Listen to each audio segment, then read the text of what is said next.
¿Estáis vosotros? Vale, pues buenos días. Gracias por asistir a esta rueda de prensa. Quiero continuar, me voy a centrar en un solo tema. Al final haré otro comentario sobre otro, pero breve. Y es que el pasado viernes, en el último pleno de control, en una de nuestras interpelaciones, le dimos al Gobierno una última oportunidad al Gobierno y concretamente al hasta hace poco consejero de Economía y Políticas Sociales, le dimos una última oportunidad para explicar lo que consideramos una contratación con muchísimos motivos de sospecha, si me permiten la expresión, que es la contratación del suministro e instalación del llamado laboratorio COVID, que, por cierto, me parece que sigue cerrado y no han explicado los motivos o el tiempo que va a estar eso cerrado y se han trasladado deprisa y corriendo a otro sitio, lo cual todavía demuestra que se podía haber hecho de otra manera. Han sido múltiples las solicitudes de información y las preguntas en pleno de control con una insuficiente o en la mayor parte de las ocasiones con una nula respuesta. Hay dos cuestiones fundamentales que siguen sin aclararse. ¿Por qué no se ha explicado en qué consistió el suministro realizado por la empresa adjudicataria por importe de 495.000 euros? Es decir, si además de las paredes, las ventanas, los tubos, de lo que es el módulo, lo que es la construcción en sí, se suministró otro tipo de material, como así viene en el expediente, que se suministraban X materiales. El consejero ya en un pleno dijo que, o leyó una relación de lo que supuestamente había consistido ese material suministrado, además, como digo, de los elementos constructivos, por explicarlo de alguna manera, pero nosotros no hemos conseguido que nos proporcionen una relación por escrito de ese material que supuestamente está incluido en el precio. Y no lo hemos conseguido hasta la fecha, a pesar de que lo hemos solicitado. Y esto, evidentemente, no hace más que acrecentar nuestra sospecha. Tampoco se ha aclarado por qué no se ha pagado aún la factura de esa adjudicación realizada a la empresa Grupo Luna por importe de 495.000 euros. Y digo que no se ha pagado hasta la fecha cuando esta instalación se inauguró el 21 de diciembre del año pasado. Y además no nos aclaran cuál es el problema que ha llevado a la intervención a dar el visto bueno al pago de esa factura, como digo, emitida por importe de 495.000 euros. Evidentemente, si no se ha pagado es porque hay algo extraño, que seguramente tiene que ver con lo que acabo de decir, con ese material supuestamente suministrado u ofertado por la empresa y que tampoco parece que hayan informado, a pesar de las solicitudes a la intervención, de cuál ha sido. Por lo tanto, la factura, hasta el día de hoy que sepamos, o hasta el viernes, mejor dicho, que sepamos, sigue sin pagarse. Son 495.000 euros de una instalación que la ciudad puso en marcha, que ha estado funcionando hasta hace unos días y sigue sin pagarse. Por lo tanto, ante la ausencia de respuesta por parte del señor Mohamed Moham, nosotros, y como digo, dimos una última ya oportunidad de explicarse el viernes pasado y no lo hicieron, salió por petenera, con evasivas, hablando de lo importante que era hacer los test, que eso nadie lo pone en duda, lo importante que era luchar para el COVID, contar con una instalación de ese tipo, que eso nadie lo pone en duda. Lo que estamos hablando es de cómo se ha hecho. Como digo, ante esa ausencia de explicaciones convincentes, de respuesta por parte del anterior consejero, el señor Mohamed Moham, nosotros, desde el Grupo Popular, nos vamos a remitir a las instancias pertinentes, sin descartar ninguna, a todas las instancias que el Estado de Derecho ponga a nuestro alcance. Y no voy a concretar más, digo todas las instancias que el Estado de Derecho ponga a nuestro alcance para que, ya que no quieren aclararlo, se aclare esta situación. Pero como este asunto hace tiempo que nos huele muy mal, por los motivos que acabo de decir, y también con motivo de hasta hace 2 meses, la ausencia de explicaciones, la ausencia de respuesta a las preguntas que nosotros hemos hecho en distintas instancias, Como digo, ante esa absoluta falta de transparencia por parte del Gobierno, el 9 de julio el Grupo Popular, concretamente su portavoz, presentó un escrito ante el Tribunal de Cuentas poniendo en su conocimiento todo lo que ha acontecido. Ese escrito se lo vamos a remitir, si no se lo ha remitido ya, a los medios de comunicación para que tengan el texto completo, que es mucho más largo de todo esto que yo estoy explicando, que estoy haciéndolo de manera sintética y pedagógica para todo el mundo nos entienda. Pero poniendo en su conocimiento, como digo, algunas cuestiones fundamentales, que resumo.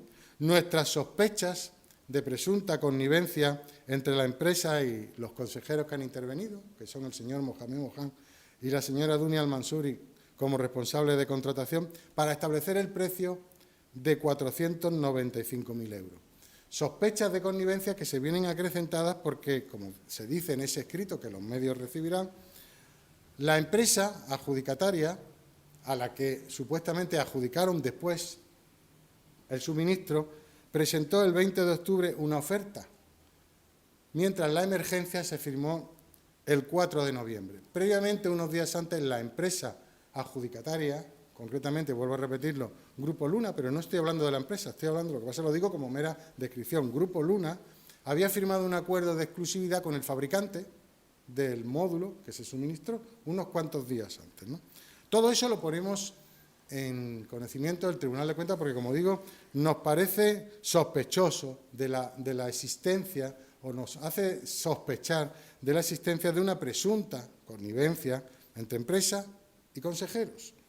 También hemos puesto en conocimiento del Tribunal de Cuentas lo que entendemos como un evidente sobreprecio del importe del suministro, que, como digo, fue de 495.000 euros, sobreprecio que nosotros ciframos en unos 300.000 euros, para ser exactos, 297.998, que resulta de un cálculo sencillo, que se lo explicamos al Tribunal de Cuentas, además de aportarle, que ese no lo hemos aportado, porque es una cuestión que se la hemos aportado al Tribunal de Cuentas, un informe interno que hemos hecho nosotros, comparativo, del coste de instalaciones similares, tanto en Melilla como fuera de Melilla, para que el Tribunal de Cuentas tenga una referencia de cuánto puede costar una instalación similar. Pero decimos que lo que entendemos nosotros un sobrecoste de alrededor de 300.000 euros resulta de un cálculo sencillo. Además, es un cálculo sencillo derivado de la propia información que la Ciudad Autónoma nos ha suministrado, porque nosotros lo que pedimos fue que cuál había sido el IPSI pagado por la importación a Melilla de esos elementos, los que fueran. Y el IPSI, como se sabe, se declara en función de un porcentaje que se aplica sobre el valor de una factura que el importador presenta. Muy bien. El IPSI abonado por la importación, como digo, y aquí viene una breve descripción, esto es un documento que nos aporta la Ciudad Autónoma, o sea, que lo tenemos aquí. Se aportó aluminio en barras, material de construcción, en fin, se supone que eso correspondía a lo que es la construcción del módulo en sí, y luego mobiliario médico-quirúrgico y otros instrumentos como secadoras, centrifugadoras, etcétera. Por eso pagaron 12.080 euros de IPSI, que trasladado a importe de factura sobre el que se aplica el porcentaje son 153.771 euros. Es decir, que las facturas que presentaron los importadores del material para el módulo, el único que hay, esas facturas eran de 153.771 euros. Eso es lo que declararon al entrar en Melilla. Si a ese valor, que es lo que supone que el fabricante le cobra a la empresa adjudicataria, ¿no? Si a ese valor le añadimos, como digo, el IPSI, que tuvo que pagar el importador en Melilla, la empresa adjudicataria, nosotros le añadimos 20.000 euros por el coste del transporte de los elementos, su colocación en la parcela que fue preparada para ello, le añadimos unos 20.000 euros y le añadimos también un 6%, que es el beneficio habitual que una empresa se lleva en este tipo de operaciones, porque la empresa obviamente se tiene que llevar algún beneficio. Eso nos sitúa alrededor de los 200.000 euros, concretamente de coste, que es lo que entendemos se tenía que haber facturado, concretamente 197.000 euros. Por lo tanto, la diferencia hasta 495.000 son casi 300.000. 297.998, la cuenta la puede hacer cualquiera. Entendemos, por tanto, que se ha producido un sobrecoste para la ciudad autónoma, que, como digo, todavía no ha sido abonado por los problemas que desde la propia intervención se ha puesto al abono de esa factura. Suponemos que por este y otros motivos, o sospechas de que hay algo que no está bien, como digo, entendemos que existe ese sobrecoste y lo hemos puesto en conocimiento del Tribunal de Cuentas para que haga las actuaciones que consideren oportunas. Resumiendo, entendemos que, y eso se lo decimos al Tribunal de Cuentas, un breve resumen de ese escrito que hemos enviado a los medios de comunicación para que lo conozcan. Se ha forzado la realización de esta adquisición a la empresa adjudicataria en lugar de buscar otras alternativas que podrían haber sido más adecuadas y más económicas, porque además de los 495.000 que se ha facturado a la ciudad, ha habido que pagar 172.000 euros más para adecuar la parcela, contrato que se ha hecho por emergencia, por cierto. Total, 667.000 euros. Entendemos, y se lo hemos dicho así al Tribunal de Cuentas, que la forma de contratación del citado módulo por emergencia y el desorbitado precio que entendemos nosotros se ha acordado no ha sido lo más adecuado o la actuación más adecuada para la correcta utilización de los fondos públicos en relación al objetivo de la instalación. ¿Por qué? Porque ha sido exclusivamente para realizar pruebas de antígeno. La Consejería de Economía y Políticas Sociales de entonces, la ciudad autónoma, podría haber contado con otras posibilidades alternativas, seguramente mucho más económicas, de espacios de 90 metros cuadrados, que es lo que mide esa instalación, para hacer dichas pruebas de antígeno. Y, como digo, más económica, indudablemente, haciendo innecesaria esa cantidad esa contratación de emergencia primero y esa cantidad que ha habido que pagar para adecuar esa parcela en el antiguo cuartel de Santiago. Digo que contaba con otras posibilidades, como se ha demostrado hace unos días que se ha cerrado la instalación y se ha trasladado rápidamente al Instituto Victoria Eugenia. Oiga, podrían haberlo hecho desde el principio y seguramente nos habríamos ahorrado mucho dinero. Como digo, su uso ha sido exclusivamente para la realización de pruebas de antígeno. Ese espacio no ha servido para vacunar, que podría haberse dado también utilización, pero no tenía las características de espacio suficientes de dimensiones para vacunar y se han usado otros espacios que ya conocemos para la campaña de vacunación. No se ha hecho ninguna prueba PCR, solamente, como he dicho antes, pruebas de antígeno, a pesar de que en la oferta presentada por la empresa adjudicataria se hablaba de módulos de uso, laboratorio para hacer PCR. Puede ser un error, pero se podía haber aprovechado para hacer PCR, pues no se ha utilizado para hacer pruebas PCR. Como digo, en definitiva, se ha producido un presunto perjuicio por todas estas actuaciones a los fondos públicos por una más que desde nuestro punto de vista sospechosa actuación. Y es sospechosa desde el momento en que no nos aclaran las informaciones que pedimos. Si nos lo hubiesen aclarado de manera satisfactoria, no estaríamos diciendo que tenemos sospecha de esa actuación. Y, como digo, sospecha porque no nos lo aclaran y porque sistemáticamente se han negado a proporcionar los documentos solicitados. Por ejemplo, no se nos ha facilitado el expediente completo de adquisición del módulo del laboratorio a pesar de haberse solicitado. No se nos han aclarado las circunstancias de tramitación y por qué no se ha abonado la factura 8 meses después de la inauguración del laboratorio. No se nos ha proporcionado una relación detallada del material adquirido al Grupo Luna Melilla dentro de ese contrato de suministro denominado Laboratorio COVID, 8 meses después de haberse suministrado dicho material. 8 meses ya vamos para 9 meses después de haberse puesto en marcha esa instalación. Pues evidentemente por todas estas cosas esto levanta muchas sospechas de que aquí hay algo que no está claro. Y porque además, cada vez que lo hemos preguntado, se han evadido las respuestas, se han negado a darnos explicaciones, se han salido por la tangente, como pudimos comprobar el viernes pasado en el pleno de control. Y hemos hecho preguntas en 3 plenos de control, en el de 6 de marzo, en el del 28 de mayo y en el del 16 de julio, más la interpelación del pasado viernes. Y hemos presentado 2 solicitudes de información. Todo esto contestado de manera insuficiente, incompleta o simplemente no respondido. En esto, en lo de evadir respuesta, los señores del Gobierno y concretamente el señor Mohamed Moham son especialistas. Su actuación del pleno del otro día fue lamentable, no contestando a cuestiones fundamentales. ¿Por qué costó o por qué pactaron 495.000 euros como precio? ¿Por qué no se ha pagado la factura? ¿Por qué no nos dice qué material es el que se ha suministrado? Pues es evidente que no quieren dar explicaciones de este tema. Y por lo tanto, si no quieren dar explicaciones y se están permanentemente quitando del medio, es porque hay algo que no es claro. Por lo tanto, reitero lo dicho antes y termino, tendremos que utilizar todas las instancias que el Estado de Derecho pone a nuestra disposición, al margen de la actuación que ya hemos hecho en el Tribunal de Cuentas, para aclarar esta sospechosísima, desde nuestro punto de vista, actuación, porque estamos hablando de fondos públicos.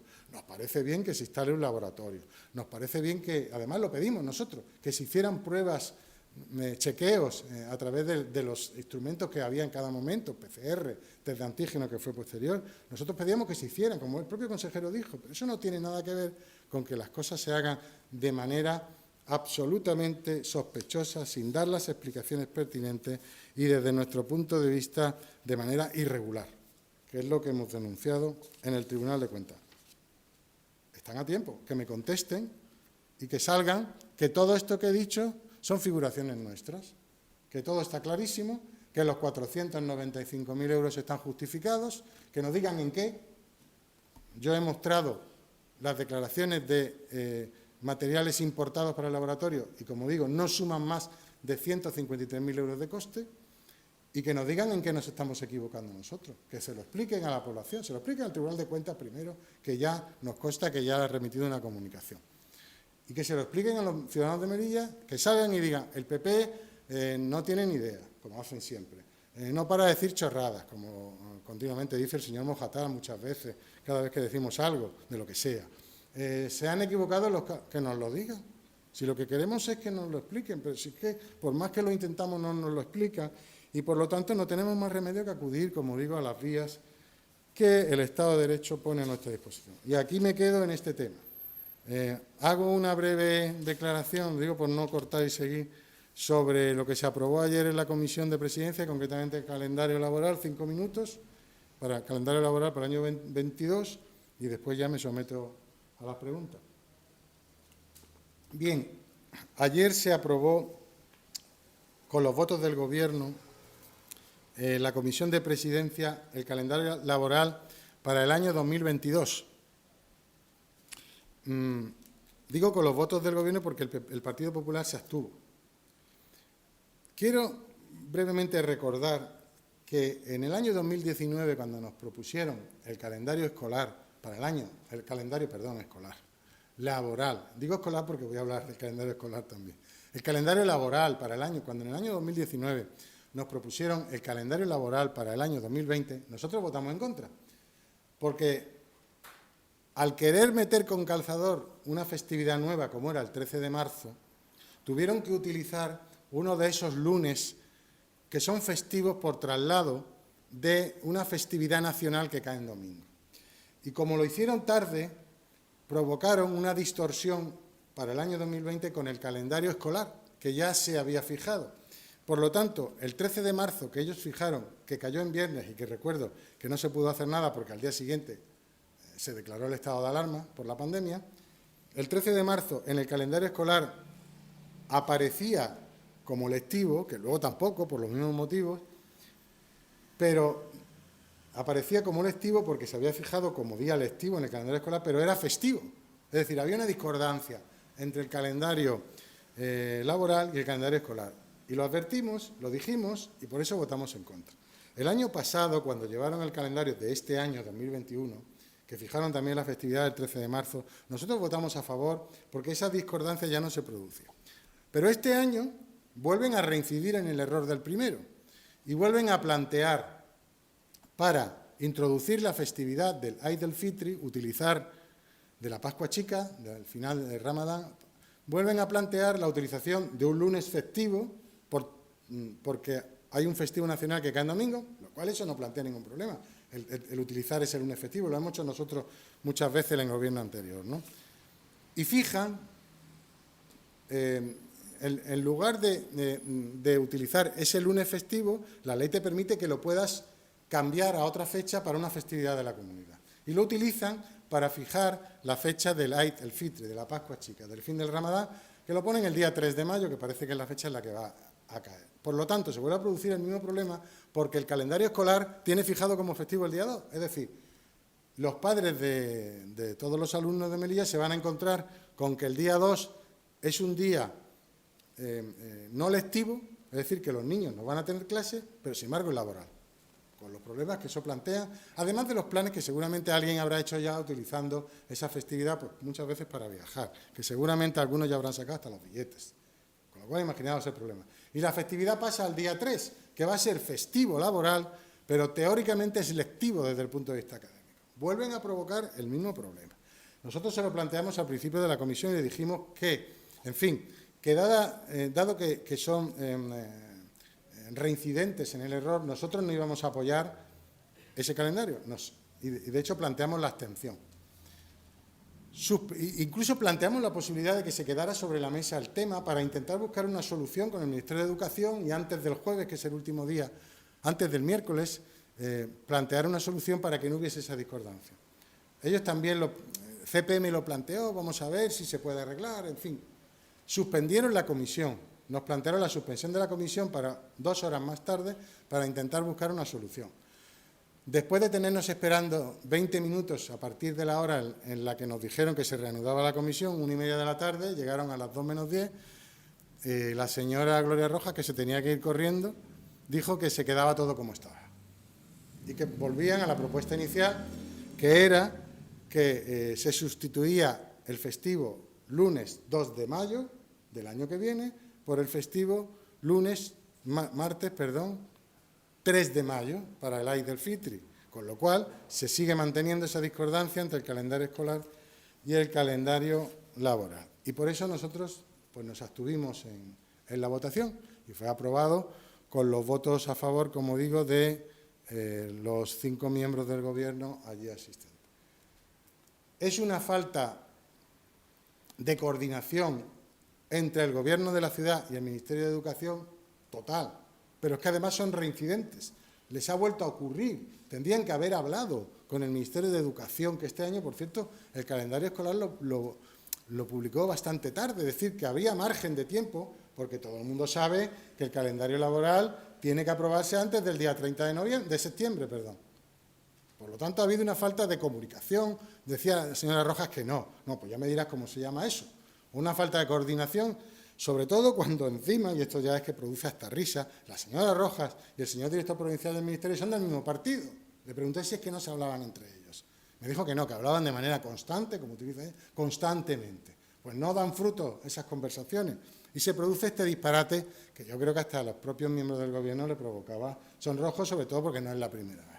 Así que tenemos un calendario laboral como el que tenemos, que no coincide, que es lo que tendría que haberse producido o lo que tenía que haber pasado con el calendario escolar que fue aprobado fue comunicado hace unas cuantas semanas. Y por lo tanto, ante esa reincidencia, esa contumacia en el error, en su falta de coordinación, nosotros evidentemente no podíamos votar a favor y nos abstuvimos, no quisimos votar en contra este año, lo podíamos haber hecho, pero en fin, quisimos ser más condescendientes a pesar de que son contumaces en el error y nosotros nos abstuvimos.